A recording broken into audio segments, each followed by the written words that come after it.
Magandang gabi po sa ating lahat. Ang aking babasahin ngayon ay makikita sa mga Salmo, Kapitulo 34, versikulo 1 hanggang 6. Ito ang nakasulat. Pagpuri dahil sa kabutihan ng Diyos.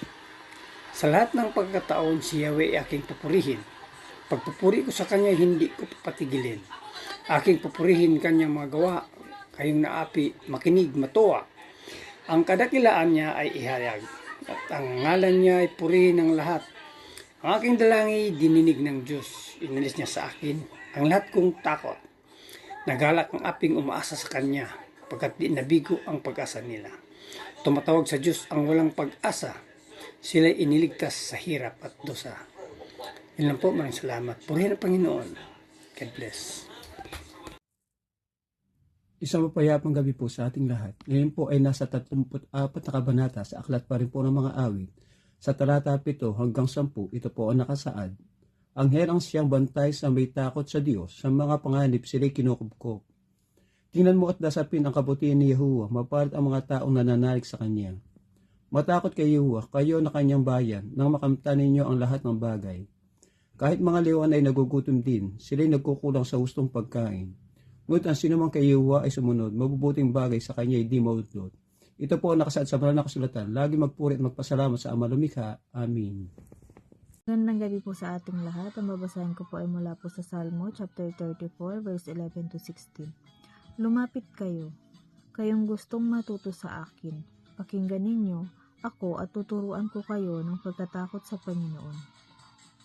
Kung nais ninyo ng masaya at mahabang buhay, iwasan ninyo ang masamang pananalita at pagsisinungaling. Lumayo kayo sa masama at gawin ninyo ang mabuti. Pagsikapan ninyong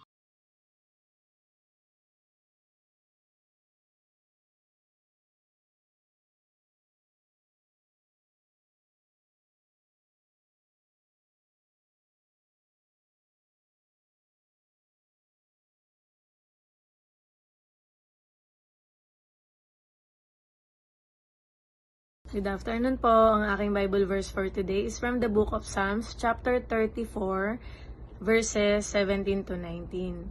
Agad dinirinig daing ng matuwid. Inililigtas sila sa mga panganib. Tinutulungan niya ang mga nagdurusa at di binibigo ang walang pag-asa. Ang taong matuwid, may suliranin man, sa tulong ni Yahweh, agad maiibsan. Amen. Ang mabuting balita ng ating Panginoon. So muli po, purihin muli ang Panginoon at isa pong biyaya na tayo ay nakakapagpatuloy sa bawat araw sa ating pong pagbabasa ng Biblia. No? At ang ating mong babasahin ay mula po sa Psalms chapter 34 verse 20 to 22. Sabi po dito, iniingatan niya ang lahat ng kanilang buto. Ni isa man sa mga ito ay hindi mababali. Ang kasamaan ang papatay sa masama. Ang mga napupuot sa matuwid ay parurusahan. Iniligtas ng Panginoon ang buhay ng kanyang mga lingkod, hindi parurusahan ang mga nagtitiwala sa kanya. So dito makikita po natin, no, sa 20, talagang ang Diyos po ang tagapangalaga sa kanyang mga anak. So ibig sabihin, sabi dito, iniingatan niya ang lahat ng kanilang buto. So dito ito ay isang larawan, no, kung paano iniingatan ng Panginoon ang kanyang mga anak. So, ibig sabihin, walang bahagi ng buhay ng kanyang anak ang hindi niya binabantayan. So, ibig sabihin, lahat, no, talagang nasa protection ito ng Panginoon, magkaroon sa physical man, o sa spiritual, o emotional. So, ibig sabihin, ito po ay lahat ay iniingatan ito ng Panginoon. So, ibig sabihin, kapag ikaw ay nasa Diyos, wala po siyang pinapabaya ang detalye ng iyong buhay. At dito sa 21, no, sabi po dyan, ang kasamaan ay may katapusan. So dito po natin makikita na sinasabi dyan, ang kasamaan ng papatay sa masama. So dito makikita natin na ang kasalanan po talaga ay may kaparusahan. No? Sinasabi po yan sa 6:23, no? The wages of sin is death, but the gift of God is eternal life. So ibig sabihin, yung kasalanan, talaga pong may kaparusahan yan. No? Yung kasamaan, may balik po yan, no? May karma. So, hindi mo agad nakikita, ngunit ito po ay tiyak na mangyayari. So, ibig sabihin, dito ipinapakita na ang Diyos po kasi ay talagang makatarungan. Hindi niya kinaliligtaan yung ginagawang masama, no? Kumbaga talagang may kabayaran yung lahat ng ito.